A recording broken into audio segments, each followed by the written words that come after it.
Freddy Quinn, are you?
Уважаемые дамы и господа, просим вас занять свои места, отключить мобильные телефоны и вспышки фотокамер.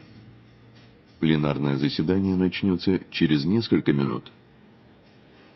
Dear ladies and gentlemen, we kindly ask you to take your seats, switch off your mobile phones, and disable the flash on your cameras. The plenary session will start in a few minutes.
Уважаемые дамы и господа, просим вас занять свои места, отключить мобильные телефоны и вспышки фотокамер. Пленарное заседание начнется через несколько минут. Dear ladies and gentlemen, we kindly ask you to take your seats, switch off your mobile phones, and disable the flash on your cameras. The plenary session will start in a few minutes.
Уважаемые дамы и господа, просим вас занять свои места, отключить мобильные телефоны и вспышки фотокамер. Пленарное заседание начнется через несколько минут. Dear ladies and gentlemen, we kindly ask you to take your seats, switch off your mobile phones, and disable the flash on your cameras. The plenary session will start in a few minutes.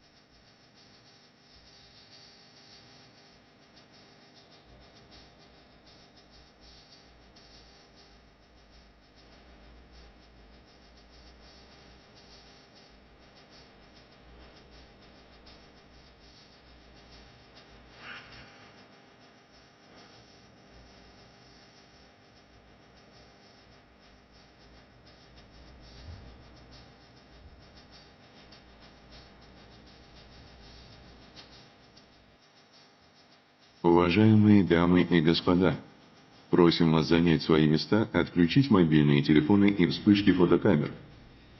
Пленарное заседание начинается. Dear ladies and gentlemen, we kindly ask you to take your seats, switch off your mobile phones, and disable the flash on your cameras. The plenary session is starting now.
1869 год. Русский ученый и гений Дмитрий Менделеев открывает для человечества периодическую систему химических элементов. По сути, распахнуто окно во Вселенную, помогающее расширить понимание окружающего мира. Открытие придает химии форму и логику, превращает ее в основу будущих технологических свершений.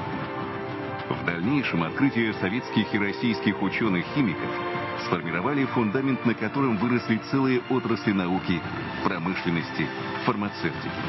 Внесли весомый вклад в укрепление helped us strengthen the security of our country. The modern stage of development gives the chemical industry new challenges. New materials and chemistry are the breakthrough new areas. They will help ensure technological sovereignty and technological leadership.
President of the Russian Federation, Vladimir Putin.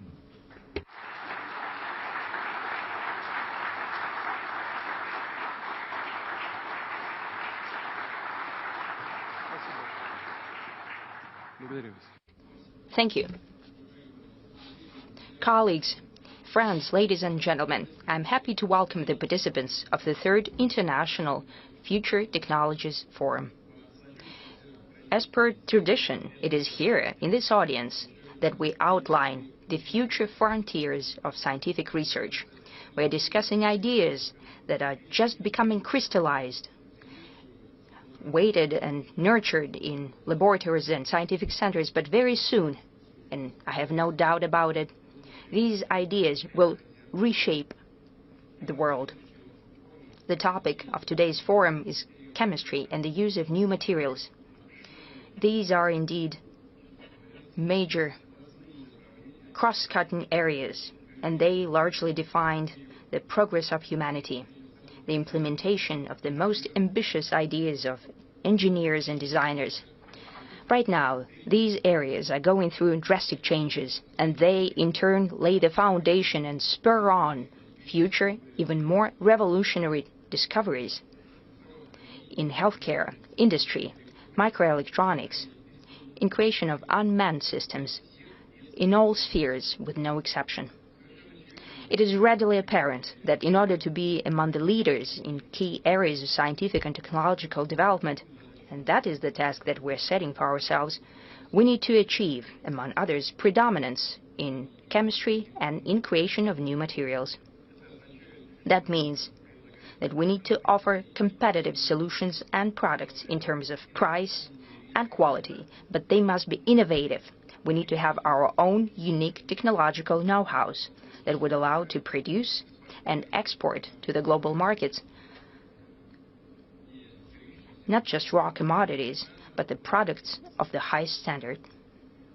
I'd like to especially highlight that in our past, we've had experience of solving tasks of the same scale and significance. During the 60s and 70s of the 20th century, largely thanks to the efforts of Leonid Kostandov. Not many people know this name today or remember it, but the specialists, I guess, do know, and they will have reminiscence about him. He used to be the Minister of Chemical Industry of the USSR. Back then, hundreds of cutting-edge plants were launched. Specialized scientific institutions and design bureaus were created. In terms of total output volume, Soviet chemical industry was ranked number 1 in Europe and number 2 in the world. However, that heritage was largely squandered. And I say that with great regret. I feel shame about it. I feel shame because so many people gave all their lives to create the chemical industry of the Soviet Union. They were working for the future generations. They spent their days and nights in their offices, and they used to live also in harsh conditions in train cars, moving around the whole territory of the Soviet Union from one republic to another. They didn't have enough sleep or food, but they were creating the chemical industry of the USSR. Unfortunately, after the dissipation of the Soviet Union, crucial production was discontinued, production facilities were simply destroyed, the equipment was taken out for scrap metal. Along with deterioration of our own chemical industry, we fell into strong external dependence, and we've lost a significant part of our industrial and technological sovereignty. Therefore, we know through our own negative experience what kind of systemic issues stem from vulnerability in the sphere of chemistry. In essence, we literally had to reconfigure anew many technological and production chains, build new enterprises to produce independently deep conversion products. For example, in Tumensk region, Tobolsk petrochemical plant became the foundation for new capacity, and in 2019, a modern petrochemical plant, Zapsibneftechim, was launched.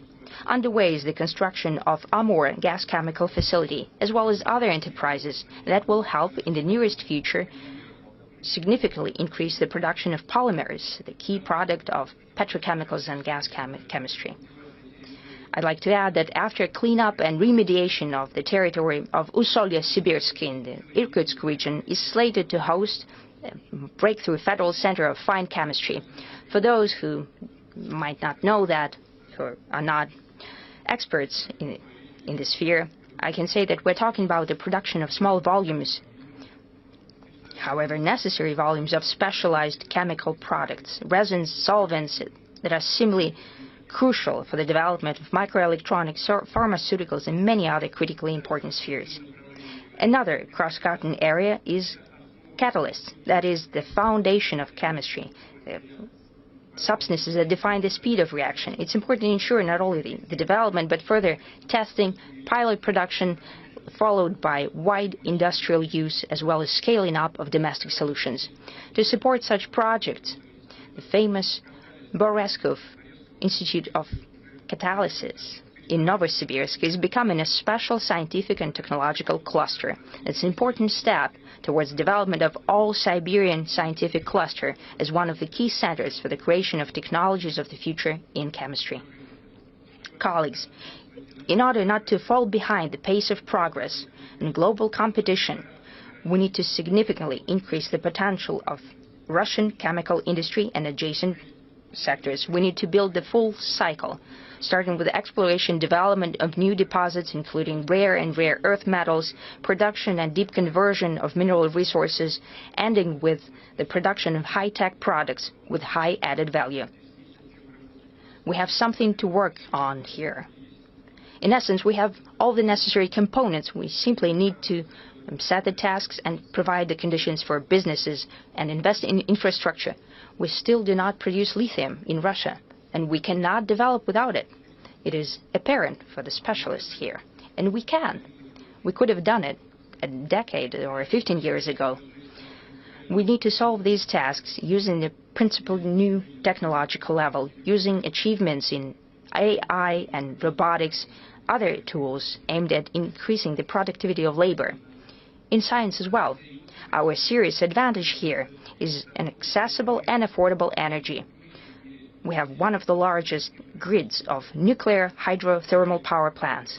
That allows us to build factories in many regions of our country, and naturally we need to do that with respecting the most stringent environmental norms, using modern, environmentally friendly solutions. The spheres that I'm mentioning here are complex and of utmost importance.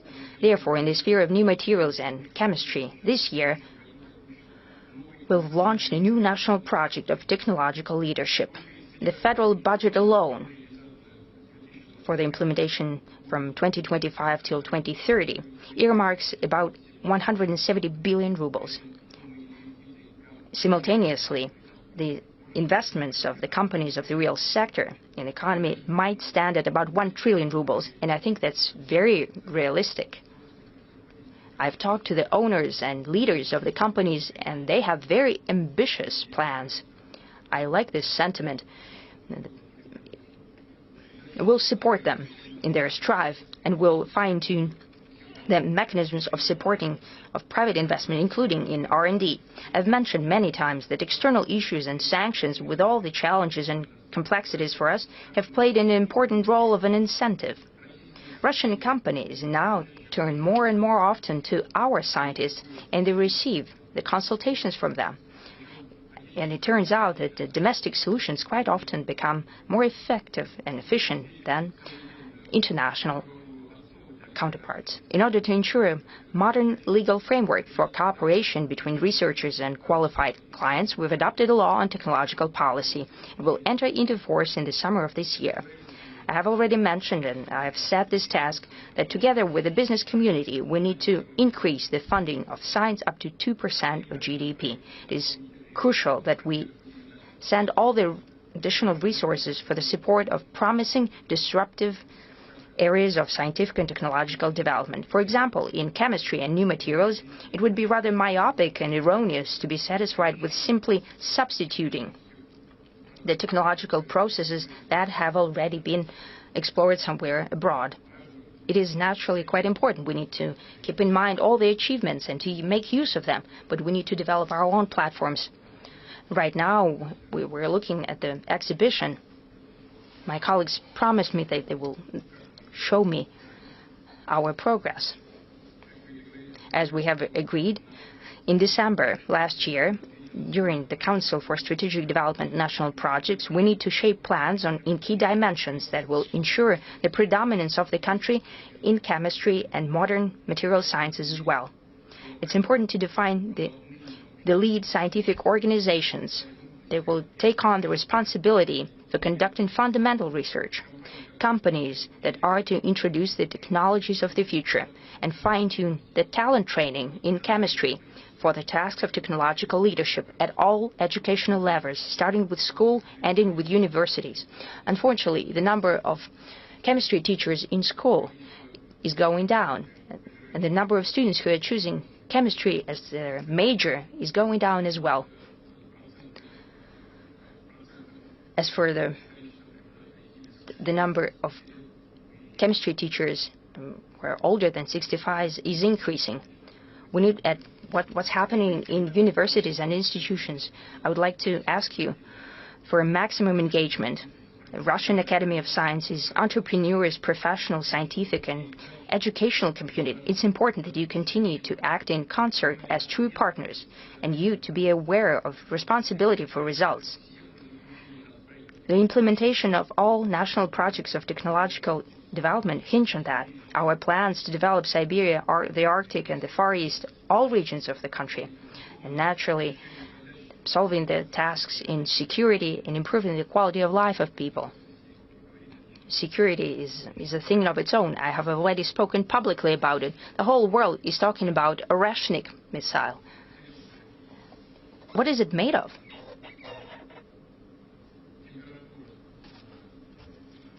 The temperature on the payload is about the temperature of on the surface of the sun. We have to be conscious of that. Starting with the 1980s, some gliding block technologies were being developed. It's called Vanguard today. It has comparable temperatures on the warhead, a bit less than the surface of the sun. We were thinking about that back in the 80s, but it couldn't be done because there were no materials for it. That was the issue. It's flying and it's melting like ice cream. But this is a signal for homing is still coming through. That's the result of materialist science. Back in the day, for no apparent reason, our joint agreements on MS 21-300,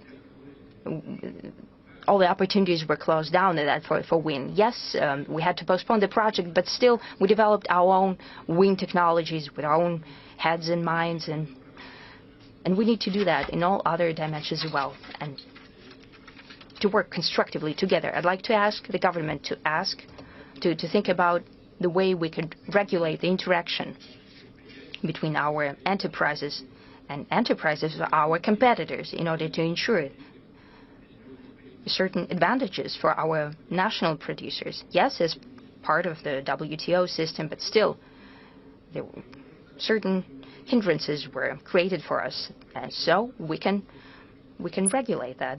For those who would like to come back to our markets, creating the advantages for our own producers, we need to do that, fine-tune that, but it needs to be done. I see that Minister Mantrov is here and in agreement. He's not in agreement. Well, we've spoken about it, just like in agriculture.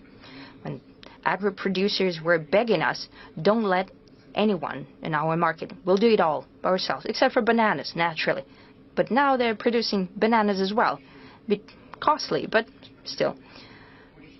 But as for industrial production, we need to think it through and treat it with great attention, not to lose the potential that has been created by our ill-wishers who introduced sanctions against us. I have already mentioned it, but I would like to give a few other examples in order to develop machine engineering and aviation production, missile and space program. We need composite materials and alloys with unique characteristics. I've just mentioned it. Plant protection, a different sphere, in order to solve the tasks of food security. Durable, safe systems for transfer and storage of energy, for UAVs, for new means of transportation, more durable and energy-efficient materials for construction sphere, in order to adapt for climate change, new compounds, biomaterials, and prototypes of organs and tissues of human, in order to introduce breakthrough treatment methods in healthcare. I'd repeat myself that I've just outlined some specific directions. However, the lack of results, even in a single one of them, and I'd like to highlight that specifically, would create a domino effect and will drag down all other national projects. I've given you an example of MS 21-300. We had no materials for the fuselage and for the body and the wings, and the whole project was stuck. The same applies to other spheres as well. We've seen it all with our own eyes. That is the experience of our work in the past 2-3 years. As for all key technological spheres, we need to build comprehensive coordination and natural interconnectedness of all of our steps and measures. And I suggest that we ensure a higher level mechanism for steering technological development. I'd like to ask the government to propose the necessary governance ideas. Colleagues, all our plans to create the solutions for the future in chemistry, material sciences are based on tremendous potential of our scientific and engineering schools. Their traditions were laid back in the Russian Empire. I spoke about the Soviet Union, but the traditions were created in the Russian Empire in the 19th and beginning of the 20th century, and they were developed in the Soviet times as well. As I have just said, I'm sure that Mikhail Kovalchuk, we have just met with him and we had some words, and other participants of the plenary session will tell you about how today the achievements in chemistry and material sciences are multiplying that were received back in the time of a space and nuclear project. Other research for the energy of the future of thermonuclear fusion spearheaded by Yevgeny Velihov, and I believe it's necessary to dedicate to the memory of this outstanding thinker and citizen in a new grant contest by Russian Scientific Foundation for Leading Scientists. The grant for 5 years will range from 250 million rubles up to 500 million rubles. The largest domestic companies will co-finance these grants or be direct clients of disruptive technologies. As for support spheres, they will change annually. This year, I suggest to dedicate this contest to creation of unique materials and products thereof for autonomous sources of energy, propulsion and energy units, as well as for devices and systems for processing of information necessary for development of artificial intelligence as well. It is absolutely apparent that this technology is defining the development of all spheres, and is producing a real revolution in chemistry and material science as well. Through introducing artificial intelligence and computer modeling, our country needs, and it's quite realistic, to cut down to 5 to 10 years and in the future to 2 or 3 years the timeline for developing and introducing of new materials. For that, the researchers, engineers should have the necessary data bank about the existing materials and their components. I suggest we build a mechanism for regulation of operations with them, including collection, storage, processing, transfer, and the use of them. I'd like to add that tremendous body of data, breakthrough knowledge about new elements and materials will be received during the research at domestic installations of mega science class. They allow us to study the matter literally at the level of atoms. I'd like to highlight specifically that some facilities in our country, for example, Nika in Dubna or PIK in Leningrad region, are unique, unparalleled. In the nearest future, we plan to conduct the technological launch of yet another powerful installation called SCIF. It will significantly increase the functionality and range of possibilities of Russian research infrastructure. Naturally, we'd like to invite international scientists to work together as well. Leningrad region, where I've traveled several years ago, was the place for work of specialists from Europe, from those countries where the use of nuclear energy was rolled back. Therefore, they rolled back the research in that sphere as well. Here, they were quite happy to work in Russia, and we hope that that will continue. Our door is always open. We're always happy to welcome our friends and colleagues. I'd like to highlight that we understand fully well that open and transparent, equal exchange of information in scientific sphere is one of key factors for strengthening multipolar world. We'll continue to facilitate bringing together efforts of researchers and engineers from the East and the South in order to solve large-scale experimental, theoretical, and naturally practical tasks. BRICS is already a platform for social, economic development and technological development of the global level. We do not intend to install barriers for a partnership with the Western scientists, and we hope that the Western politicians will understand how detrimental such actions of limitation in cooperation in science and education is. It's important that the global development is just and well balanced. Therefore, we need to ensure further industrial technological progress while decreasing the negative impact for the environment, maintaining the fragile ecosystem of the planet, its fauna and flora. Naturally, we'll take a look at the need to introduce such technologies. In the center of special attention today are breakthrough solutions in genetics, bio and natural-like technologies, as well as creation of materials that mimic the processes in live systems. Overall, we're talking about the shape of a principled new phenomenon, a new reality, bioeconomics. This topic is crucial and key from the point of view of global growth and its quality. I suggest that we dedicate the next Future Technology Forum to the matters of bioeconomy, naturally if colleagues believe it possible and interesting. We'd like to invite all scientists, educational community and business community from around the world. We are prepared to cooperate. Friends, I'm very happy that our country is a place for a frank and meaningful discussion of scientists, engineers and entrepreneurs. That testifies to the transparency of Russia and our special attention to the matters of scientific and technological development. I don't think that any expert would take it upon himself to forecast the new solutions that will be discovered and invented even in the nearest future. However, there is something that we can do, and we can do it for sure. That is to ensure our efficient support for key technological areas that are especially crucial and useful for the citizens, for society, for economic growth. It is in this direction we intend to work. And I'm quite sure that that's the tone for your discussion today. Thank you.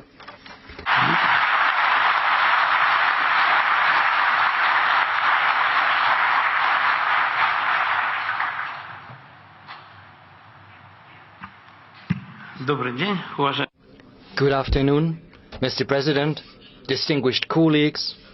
Thank you for this introduction. Mr. President, from the outset, I would like to thank you. We know you're on a very tight schedule, but still you found the time to participate in this forum, which in itself is a testimony to the attitude towards science and technology in our country. So our forum has been elevated to a whole new level. Thank you. Before I give the floor to the other speakers, I would like to say a couple of words. As you're aware, everything in life is material. When the special military operation was declared, it was a reminder to the world that it's material and we are a significant part of that material world. Any human thought arrives in society through material means. If a painter has an idea, then he should put that into practice, make that a reality through a painting or through a sculpture. So through material means, any human thought becomes available to society. So when questions are asked about the priorities, about the development of science, there are two priorities. First, matter, and the second, energy, which is required to build that matter. You know, once I talked to Mr. President, and you said there is another priority, which is soul and intellect, intelligence, and human thoughts. And I think our country has an abundance of all of that, both matter and energy, as well as intellect. If we didn't have that, then we wouldn't have been able to build spacecraft, which is a testimony to our capability. Before I give the floor to a representative of Kurchatov Institute, Vladislav Antipov, I would like to say something. We spoke about nature-like technologies, and this is something you mentioned, Mr. President. We say nature-like, but the very course of life basically resulted in the emergence of these technologies. Our technological world is very simple. We cut everything that is redundant, like we take a tree, we take away everything but the trunk, and then we turn it into hardboard. And it means that basically 80% of matter is not used, whereas nature knows how to save things. You turn one cell into a living being. A seed is turned into a plant. And nature-like technologies follow that logic. The very development of technology has made us come here.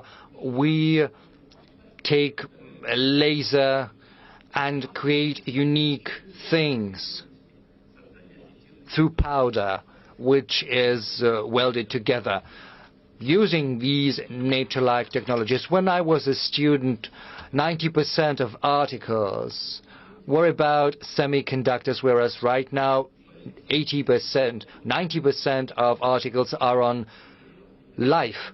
So biocompatibility and biocompatible materials, that is another priority. I would like to ask you, Vladislav, could you tell us about the priorities and the forecasts and the prospects of the biggest center for materials science? Over to you. Distinguished colleagues, Mr. President, in all times, thanks to materials with specific properties, we've managed to come to the goals we fixed. A very good example is the Soviet space program. A lot of materials had been created. So far, no one has been able to replicate the Buran flight, for which a unique thermal protection based on quartz molecules was developed, and 80% of that was thanks to air, because it's a very good thermal insulator. We managed to protect Buran from temperatures of 1200 degrees. We have other examples like the centrifuges. Not everyone knows that for 30 years you need a centrifuge up and running, and it creates several thousand rotations per minute. So you need composite materials of that. Right now we've got a national program which sets the priorities for the next decades, like nature-like technologies, Arctic, space exploration, clean energy. All of these tasks have to be addressed through developing new materials as well as new technology. As Mr. Kovalchuk has pointed out, Kurchatov Institute is one of the leaders in terms of materials sciences, and we are doing this kind of research. Right now, humanity is entering the era of biological materials. What seemed like science fantasy yesterday is now becoming reality. For regenerative medicine, for other sectors, we create unique things like a framework for a human heart, or a trachea substitute. Right now there are other examples like the gas turbine materials. The most important thing there is the turbine blade, and right now we are working on monocrystal turbine blades. They're basically one single crystal. Thanks to special coating, we managed to make it resist almost 1950 Kelvin. We have built these materials for PD-14. Well, let's take a motor gondola, which is 60% carbon and ceramic plastics. This is one of the materials that has been developed thanks to the grants from the government. We also use additive 3D technologies for several elements of the combustion chamber. Also, the 21st century is the era of additive technology. We create new things layer by layer, which was impossible through conventional means. Right now, Kurchatov Institute has a whole cluster of these 3D printers, which are used for energy, for cars, for medicine. The efficiency of additive technology can be demonstrated through one simple example, like the thermal apparatus for PD-191. In the past, it used to weigh 70 kilos, and it took several months to build. It consisted of 23 spare parts. Right now, through additive means, we can build this thermal convector, which only weighs 19 kilos, and we've managed to decrease 20-fold the time required for the creation of that element. So you see how efficient these 3D technologies are. We built more than 10,000 details through 3D means, and Kurchatov Institute is responsible for the technical side, carrying out research, providing these technologies to our partners. And of course, it's very good to work together with Rosatom, because it's endowed with a great potential. So Kurchatov Institute will build the scientific groundwork, whereas the state corporation will help us scale it up.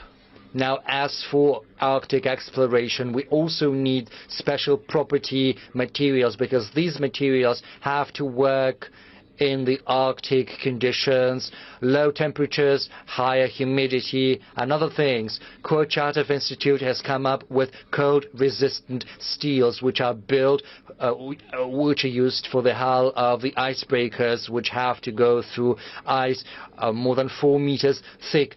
And also there are sealing materials and cold resistant materials and paint coatings. So our technological groundwork has made it so that Russia is the only country that can boast of a fully fledged icebreaker fleet. We are also working on underwater gas carriers. Mr. President has pointed that out as well, but Russia requires an interdisciplinary database of materials properties which will help us bring down the time required for the development of new technologies. We'll have more information on properties, on specifics. This will help us achieve uniformity throughout different industrial sectors. This will also help us get access to new materials.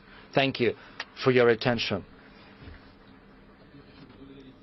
I would like to thank Kurchatov Institute for what you're doing. You have mentioned but a fraction of research you are carrying out, but of course there are many other avenues. It comes as a surprise, but Kurchatov looks into genetics very actively as far as I'm aware. Our colleague has just spoken about that, but maybe some of you might have missed that. Our colleague has spoken about the possibility of developing underwater gas carriers. When a couple of years ago, Minister Mantrov mentioned that in passing to me, I said, nonsense! What about that? What is this nonsense using submarines to transport gas? But Gazprom and Novatek deem that absolutely possible, and they also think that is economically efficient and as well as safe. LNG, immense tankers with liquefied natural gas, which is basically very dangerous. God forbid an explosion happens, but underwater it's absolutely different. And it so happens that it is also profitable,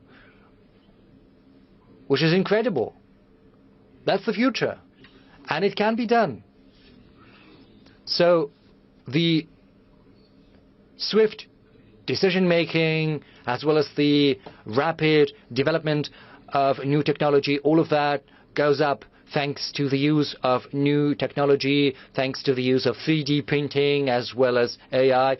It's impressive. And of course, the Arctic exploration is one of the most important avenues, because many countries across the world are willing to work with us on an icebreaker fleet, which is impossible without cutting-edge materials. The same goes for the development of new engines. We still have our work cut out for us. We still need to do a lot. I'm sorry, that's the truth. Our foreign partners have gone ahead of us, and there's much we should catch up with, but it's a challenge we have to live up to. I would hate to say too much, but probably I won't be mistaken if I correct you. You said that the temperature of modern engines for MS-21 reaches more than 1700 degrees centigrade. It's PD-14.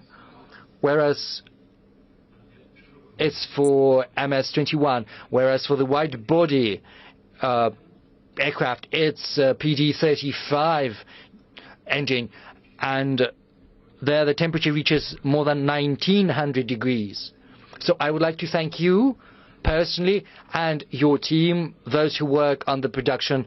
I would like to wish them success. We know who is the one responsible for that work. Almost all the stages of work have been completed, but we have to help our colleagues out and support them. Thank you.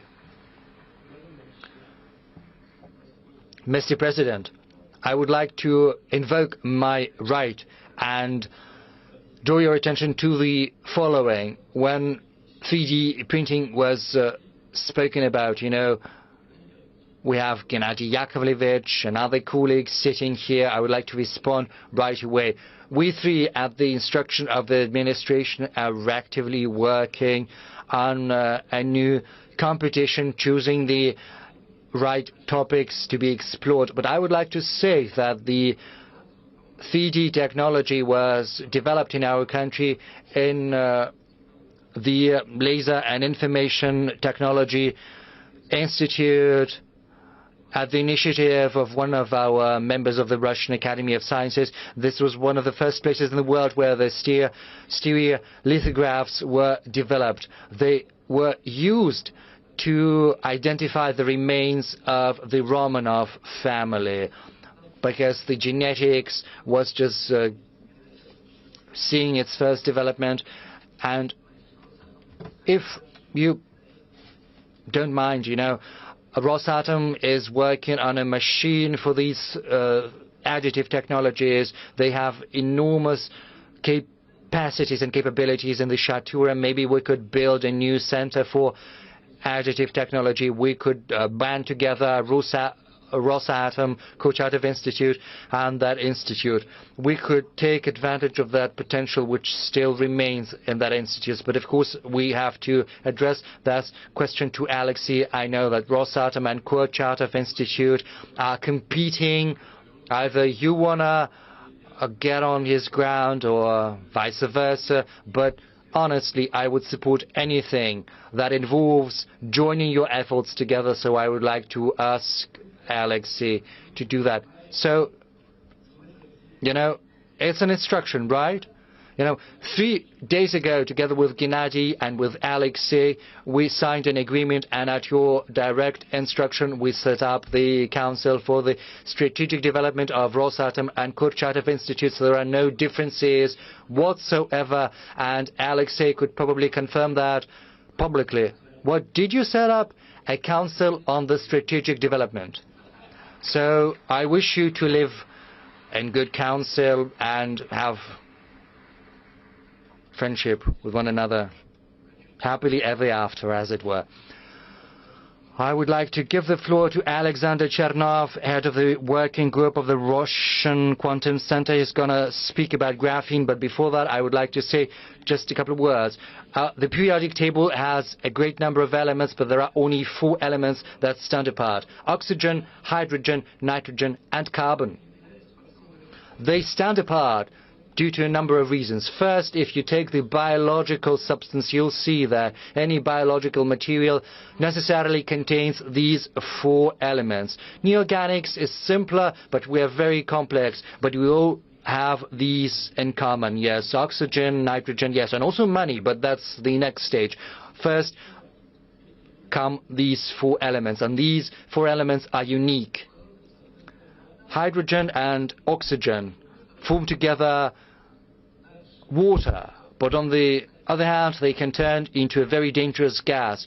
Oxygen helps burning because it leads to oxidization, and it also explains aging, whereas nitrogen is involved in explosives as well as fertilizers. Any explosive has a great deal of potential, whereas carbon is a unique material because it can bear the form of a diamond, which is the hardest material. On the other hand, it's a graphite material with a high temperature resistance, and also fullerene as well as graphene. It's kind of a web, and thanks to that, our compatriots have won the Nobel Prize. So it's just one atom thin, right? Yes, but we are making a step forward because there are several layers combined, and that is what you're going to talk about. Yes, Alexander, over to you. Mr. President, distinguished colleagues. Imagine a smartphone that can analyze breathing and identify right away the first symptoms of a disease, or there is a sensor which communicates to you that there is a level of pollution in the environment when you're taking a walk. It might sound unrealistic, but these technologies have already taken off, and the key to those technologies is two-layer materials. We are building 2D materials using graphene on the platform of our quantum center. Graphene is a crystal of carbon, 1 atom thin, and thanks to the innovative research on this material. In 2010, two of our compatriots won the Nobel Prize. The question begs itself, what else has happened in this field since then? We're working with graphene. We are also working on other 2D materials, just one or several atom thin. We can combine them, fold them, achieving different angles. It's like a construction game. And these new materials have new properties, which, most importantly, can be modified to suit a specific task. In our laboratory, we are pursuing fundamental research. We are basically exploring the physics of these processes. We study new effects, and that work has already borne fruit. Today, at the exhibition, we are to show you at the Gazprom Bank station the materials, the sensors made of those materials, and to talk to you about the possible uses of them. For example, such materials can be used for night vision devices. The main advantage of 2D materials is 15 times higher sensitivity. That means that in the dark you can detect an object at a much higher distance. Such 2D materials can also be used in medicine. Biosensors with the use of 2D materials are made in order to detect biomarkers of disease in your breath as well as in your blood. Thanks to small size and them being flexible, they can be used in wearables or in your clothes. They can monitor 24/7 the human breath. We already have graphene sensors that are very highly sensitive. They detect at early stages such diseases as lung cancer, tuberculosis. They analyze the breath of humans. Our example shows that studying such new materials and the effects that they produce allow us to create principled new technologies, not to repeat or update old technologies, but rather receive innovative devices that are much better in their characteristics of those that already exist. I think it is of principled importance that fundamental science is supported here, because it gives the world such discoveries which are later allow us to create such devices. As we say, thanks to their unique characteristics, they can help us bypass at the turn everyone, achieve leadership positions, and to have high-tech domestically produced products. Here I wanted to highlight two things. Number one, we would like to have industrial partners to come to us with their own asks and requests, so they would give us the parameters and materials that they're interested in. I think that way they would sooner receive such devices that could be introduced.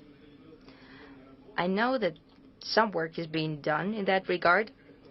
Well, I also wanted to highlight the way this task could be solved. We could create a certain digital platform.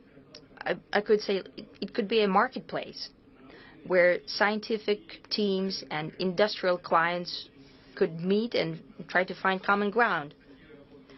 I know that this work is underway, and I hope they get support in the future as well.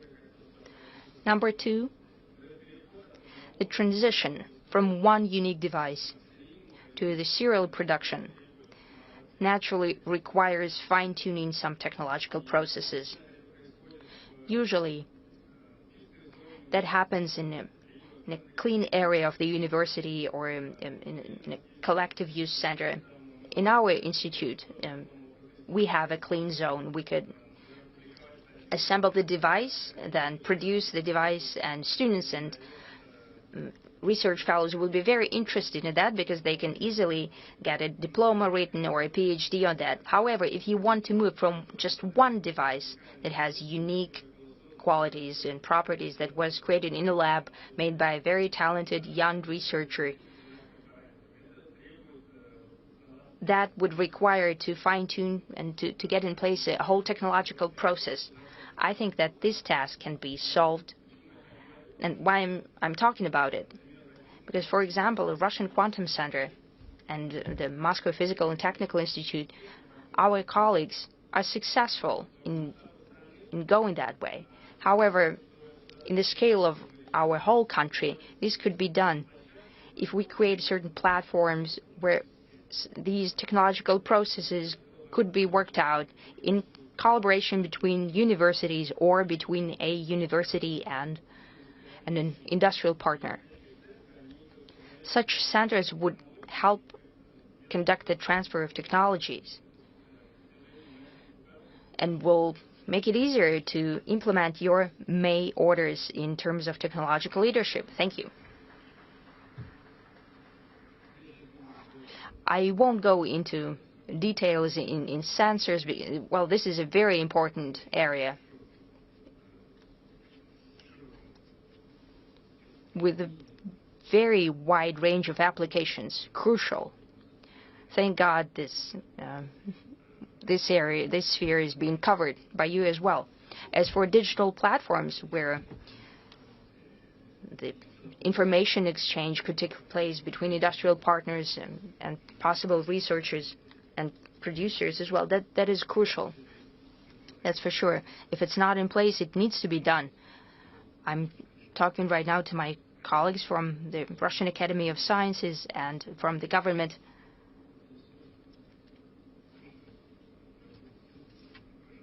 It should be done, and please pay attention to that.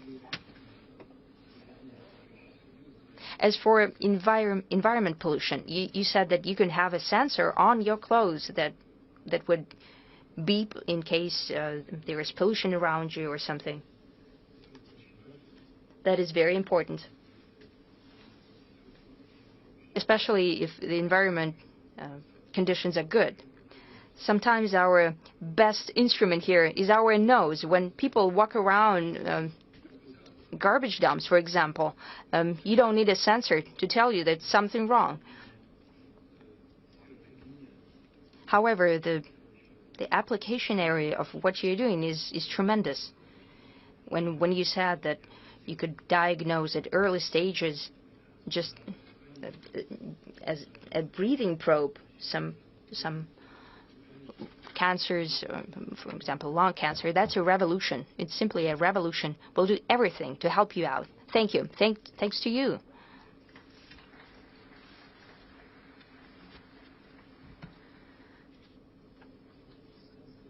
Mr. President, sensors are required for something that doesn't smell, that you cannot detect with your nose, for example. I just wanted to say one word about it to remind you. When we're talking about platform, it's very important. However, our academic model of science, I'd like to remind you that Physical and Technical Institute, when it was created, was conceived very simply that each department would have a special organization as a major scientific center. That was the strength behind that institution's research. And I think what's important today when we deal with artificial intelligence and digital things, I think we need to not to forget about that system and improve it, because the fastest way is the contact between the institute and the industry.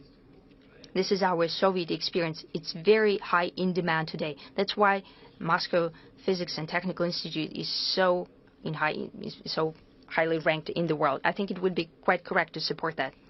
Now, I'd like to give the floor to Nadezhda Potekina, head of lab for material studies of Luch by Rosatom.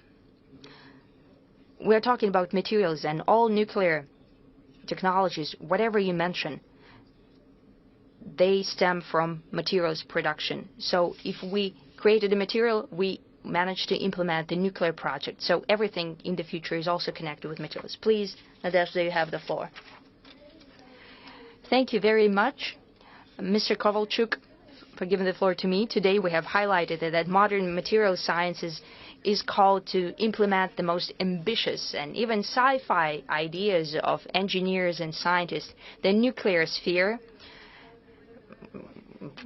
is celebrating the 80 years, and it used to be always the cradle of record-breaking materials. And from the very beginning, it was the foundation of knowledge of our best scientists. Their heritage is being preserved by Rosatom and Kurchatov Institute thanks to the experience that we have accumulated. And the tasks that are solved by Rosatom Industries are not limited to nuclear sphere. Our research is very wide in its scope, and I would like to ask each one of you a question. How long ago have you taken a look at the stars sky? And did you think how high should be the level of technology in order to ensure a long flight to the moon, or hopefully to the moon and back, to come home, or to the moon and to Mars? How durable should the functional materials be? Because the conditions in terms of temperature and mechanical load are very harsh.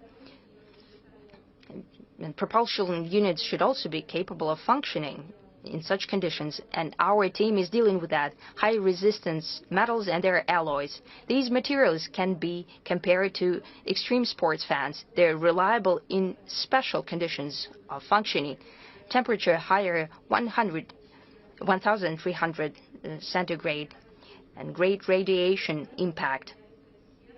Our materials are at the heart of new types of unique high heat resistance nuclear propulsion units, energy units.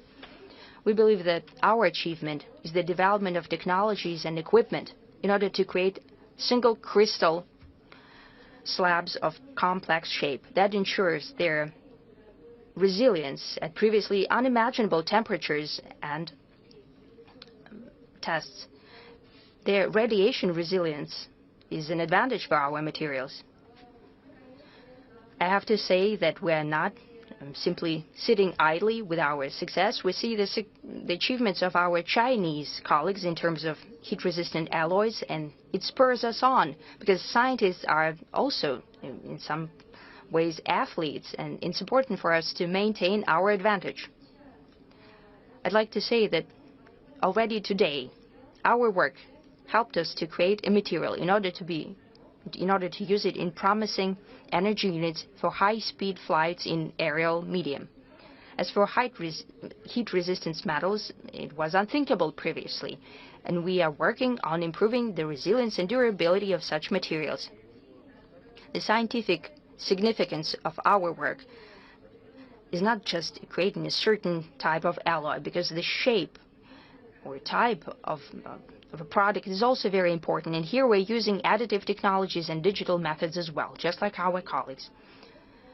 Maybe unfortunately, but we think it's fortunately, for heat-resistant metals cannot use the already existing printing machines. Therefore, we have designed special additive machines that allow us to work with such complex materials.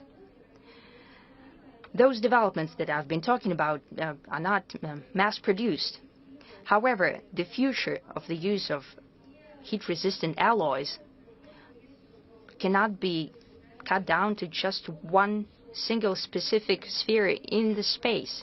No, we truly hope that the future generation of young specialists will be working on trying to miniaturize energy units.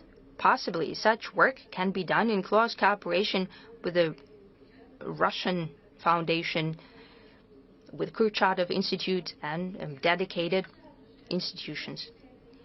The majority of such ambitious projects are in the hands of young specialists and engineers, and I'm happy to represent such a team today. What can a young research team dream of?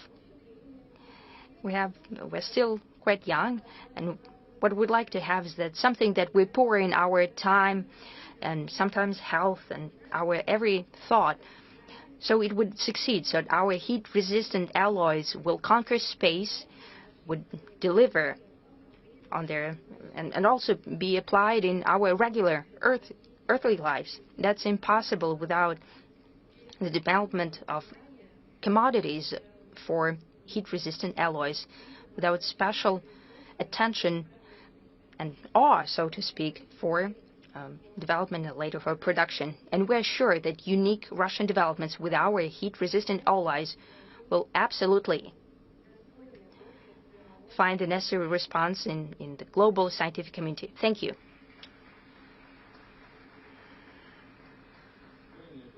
Do I understand correctly that you need such rare earth metals? Yes, that is true. So what do you suggest? What should be done? It should be developed. Our deposits should be developed. Remember about them. Have you studied such mineral deposits? Did you take any interest in how it can be produced, except for Yakutia? Everyone knows about Yakutia. What is besides Yakutia? I can tell you a secret. I'm a geologist. I come from geological department of MSU, of Lomonosov State University. Naturally, we've studied them, and we really hope that molybdenum and tungsten deposit will be brought back. Our department used to work there a lot. I also mean that as well. So what's with a flight to Mars? Can a living cell fly to Mars and come back? Please be honest. Well, we need to learn what's out there. Yes, out there. Well, all kind of machines fly to Mars, but can a living cell fly to the Mars and make it back alive? We hope that it can. So how long can it live there? Well, it's a different question. It's difficult to deal with scientists.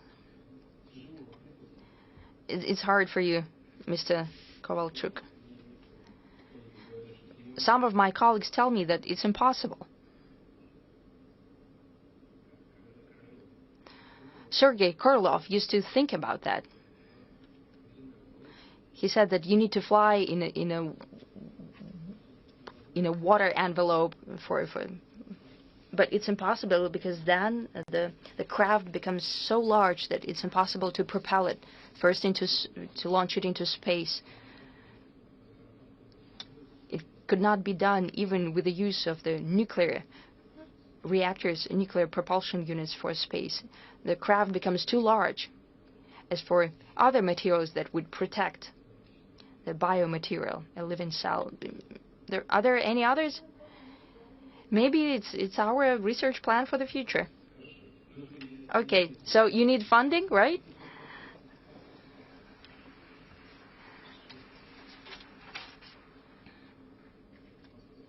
Thank you very much.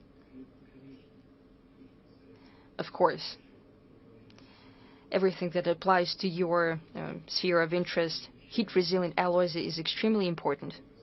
And I think that everyone understands that fully well. The government understands it very well and will do everything to help you out and to support you.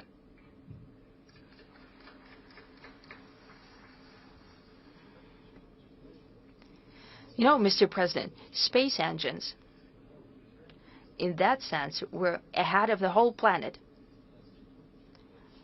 All of our satellites used to have nuclear propulsion units on board, and here, together with Rosatom and with the Russian Academy of Science, we're working on non-electrode propulsion units. They're of completely different type, and they must ensure the flight to the Mars. As I said, we fly into space today just like Munchausen used to fly on a projectile, on a cannonball. So if we miss the moon, well, we've just missed it. But we need a different kind of engine that could hover over, so we could slow down and hover over an asteroid, for example. We have prototypes, and we've been dealing with that for decades. And together with Rosatom and Russian Academy, we can do such a shuttle and to get energy on the moon. We'll have something to moon on the moon on with. And we have a number of stations there using a completely different principle. It's very important. So the materials that we've been discussing. Well, since you mentioned it, I would like to circle back to Mr. Likachov, so no one would doubt here in the audience that all matters have been solved. I'd like to remind you that about 15 years ago, when Rosatom was reformed, Mr. President offered to Mr. Kiriyenko and to me to conduct a reorganization procedure. A high-tech company was being put in place, and so they decided to take the science component out as a Kurchatov Institute and to create the first national lab in Kurchatov Institute. Later, what was very important, after that restructuring procedure, we have united back as a very effective, modern community. The space project was successful because there was a scientific leader and they had contact between scientists and industry. I think that was the key to success. You know, we have one last speaker, Valentin Ananikov, head of the laboratory of Neorganic Chemistry at the Zelinsky Laboratory. I'd like to ask you to talk about chemistry because that's where Mr. President has started from. So over to you.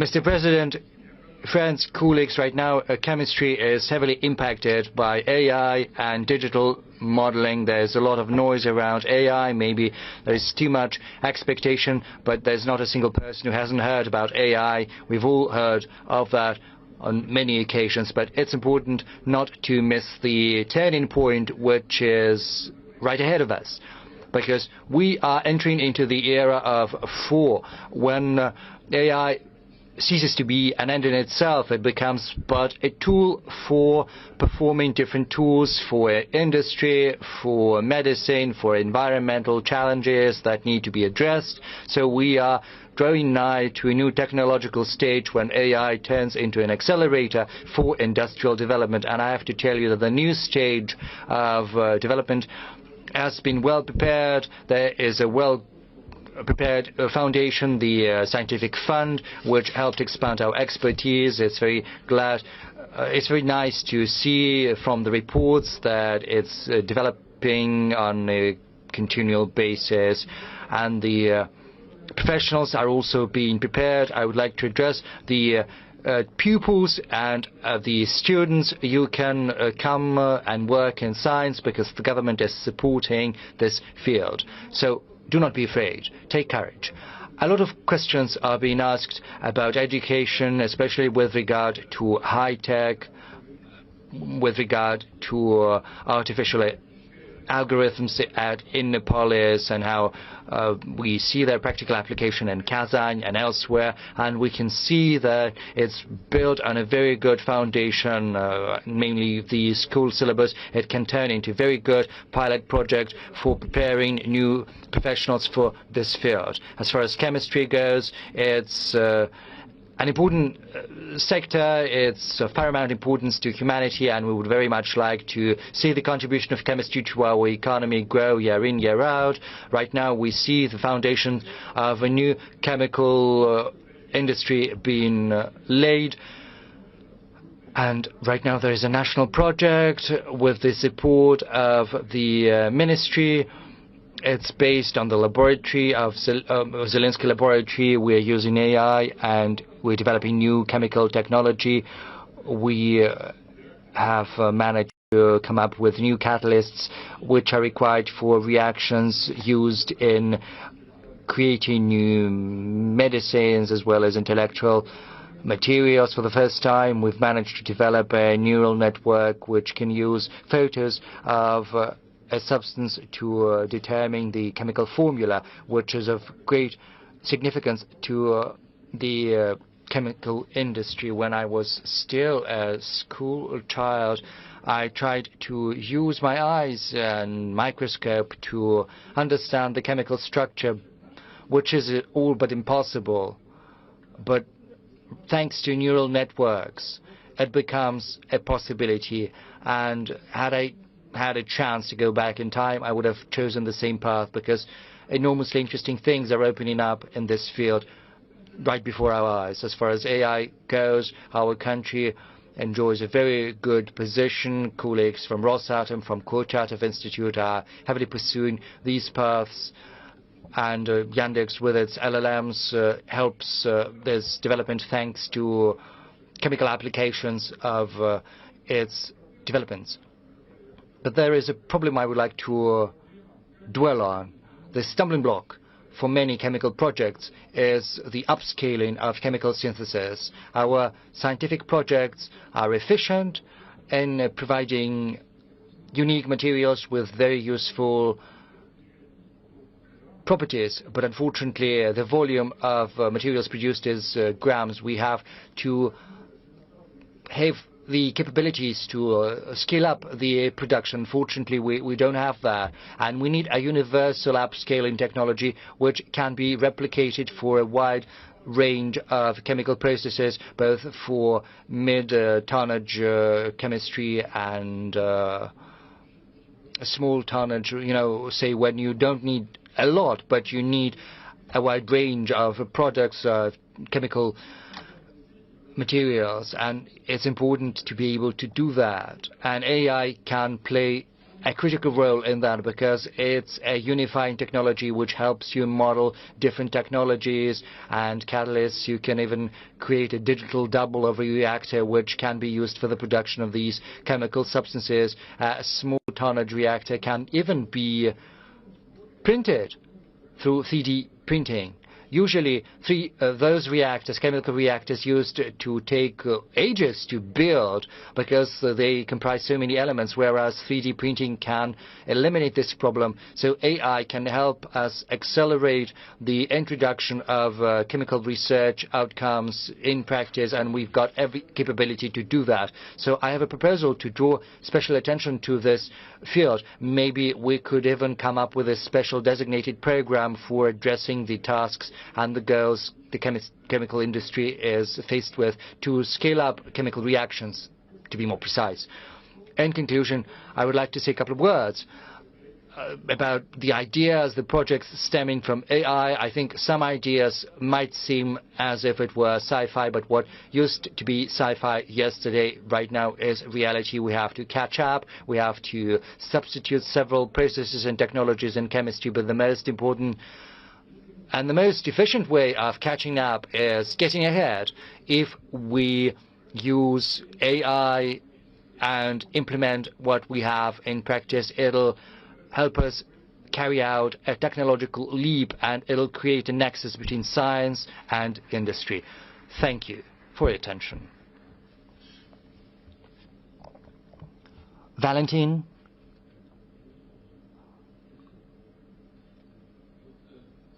Valentin, I'd like to ask you, what exactly do you need to build this digital program which will allow you to replicate the technology?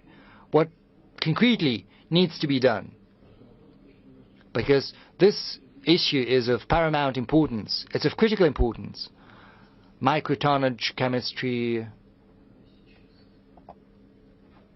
fine chemistry is very important. We need a neural network which will be able to create a digital double of a reactor.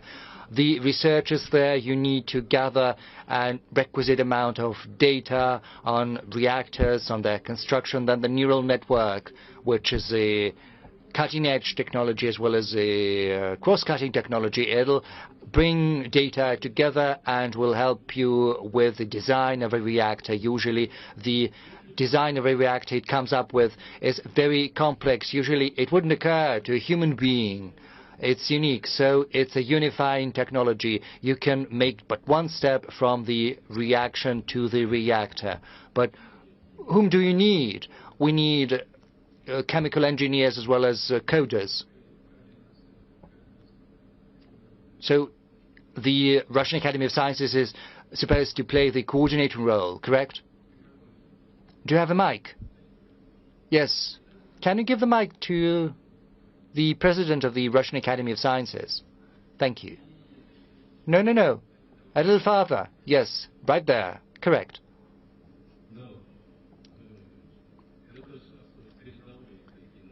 Mr. President, these are cutting-edge technologies.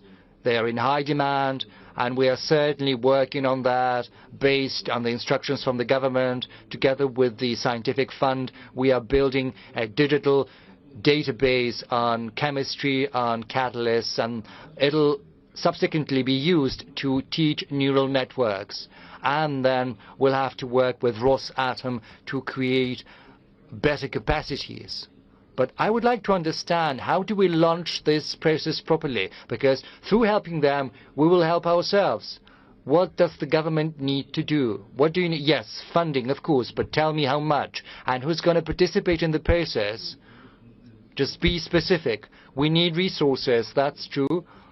We'll talk with Valery Nikolaevich to channel more resources into this project. If you don't mind, Mr. President, as part of the national project, we spoke with Valery, and we spoke about the possibility of introducing a special event into the national project. So yes, the national project, which is called New Materials and Chemistry, so it'll be yet another task. I would like to ask you to inform me on what you are doing in practice. Yes, Mr. Likachev, I would like to say that there is a prototype which will demonstrate to you at the exhibition later. Thank you. And you said that had you had a chance to go back in time, you would have chosen the same path of research in science. And that's great to hear.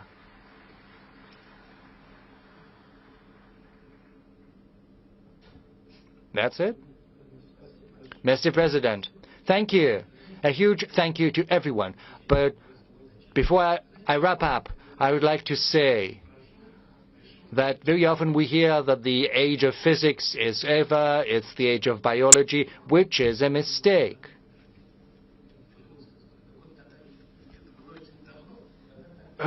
So it was Newton who was mistaken. Well, it was a long time ago, maybe he might have been mistaken, but just recently you held the Presidential Council on Science and Education. You spoke about the importance of scientific training. I would like to say that it's not the new age of biology. The thing is that physics and mathematics, that's the universal language of science. I had a very good theoretician friend. Unfortunately, he passed away, but he said that any type of knowledge is zoological because it's descriptive. Say you catch a butterfly, you describe it, but only then will your knowledge become science when you join it with mathematics and with physics. So the first part of physics, material science, was the science of metals, because in the 1930s you required new metals for aircraft, for submarines, for cars. That was the demand from the civilizational development. Science entered that range, and black metal production got together with mathematics and physics, and hence everything we have in terms of ionics, aircraft, and so on and so forth. Then semiconductors happened, and physics and mathematics came into this field as well, and we've seen an explosion of progress, as it were. But right now the third stage is here, and that's bioorganics. So that is the bioorganics material science stage that we're living in. And if we want to be successful, we have to prepare new professionals with education in natural sciences. A couple of years ago, we've launched scientific classes through Kurchatov Institute in 39 schools under the aegis of the Russian Academy of Sciences, as well as the Kurchatov Institute. So we are training young children with a special emphasis on natural sciences, because if a person doesn't know chemistry, physics, and mathematics, then he will be of no use in any of these fields, but if they are well versed in these subjects, it's going to be great. And we have this program across Russia, from the Russian Far East to Sevastopol, and I think it's an important component for creating greater emphasis on natural sciences, hence better material science, hence Russia's retaining its leadership in these fields. To wrap up, to sum up, I would like to repeat what has been said by my colleague to the left. To be successful, you've got to get ahead. So I would like to wish you success.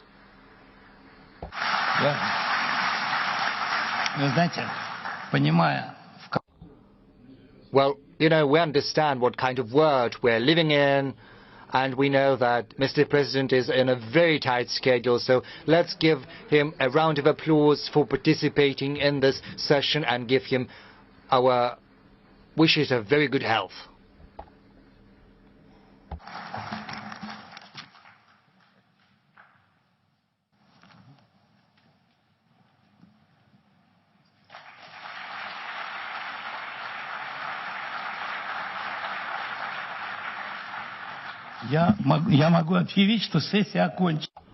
I can declare this session closed. Thank you.